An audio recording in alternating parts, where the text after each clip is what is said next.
Hey everyone, Chris again over here at AceVacuums here in Leesburg, Virginia. We're at 300 Fort Evans Road. Thank you guys for watching the video first and foremost, and all your support here in shopping local. Just wanted to make a really quick video. Sometimes we get questions about different filters for different vacuums and kind of where they go and how often they should be changed. Some of the questions we get is regarding the Miele's. One in particular is the Classic C1 series. So what's a little bit different about the Classic C1 series is that it can take two different types of filters. So when you open this machine up on the inside, when you buy this machine brand new, you're going to notice your bag and everything here, but you're going to have this little lid that can pop up and down.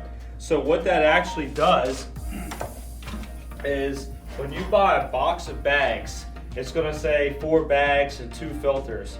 So you're going to get a pre-filter that goes right in here behind the bag, and then you're also going to get this HEPA pad that actually slides right underneath here, and that's going to be your HEPA pad filter, right? And then you just lock that in. So that's one filter that you can do with this vacuum. Another one is that you could get the 30 filters, which is the actual HEPA filters, these encased filter systems. You can actually remove, if you look here, you can remove that whole black clip. You can take the HEPA pad off, and instead of just having a HEPA pad, you can actually have a better filtered system, which with this HEPA filter, it's going to do a lot better. You just slide it here in the compartment, and then it's just going to lock into place just like that. And then you'll notice you can actually swap that out with the HEPA filter, which is nice. So I just wanted to make a video on that. Now these filters should be changed. A consumer report says that every vacuum vacuums at least once a week. So every 12 to 14 months you should be replacing these HEPA filters, and that really goes for all vacuums in general. Most vacuums have like a 2-stage filter system with a pre-filter and a HEPA filter. If you have a HEPA pre-filter, like with the Miele's, you could just take them out and it comes with it in the box.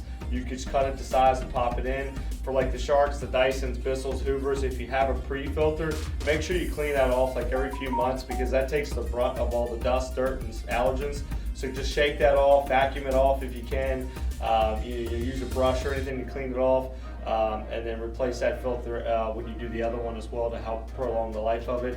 But if you're vacuuming at least once a week, every 12 to 14 months, if you're vacuuming 2, 3, 4 times a week, you should maybe consider doing it every about 8 months, replacing those HEPA filters. And that's going to keep the air quality in your home and the air quality coming out of the vacuum a lot better. It's going to be dust, dirt, allergen free, and that's what you want the vacuum to do, is to filter that dirty air out. If you guys have any questions about your filters, what kind of filter your vacuum takes, or how to change it, or how often you should be changing, you can call us here at 703-997-9292, extension 2 for Leesburg, extension 1 for Fairfax. We can help you out with whatever questions you guys got. Hope you guys enjoyed the video. If you have anything, just let us know. All right, thank you guys and have a great day.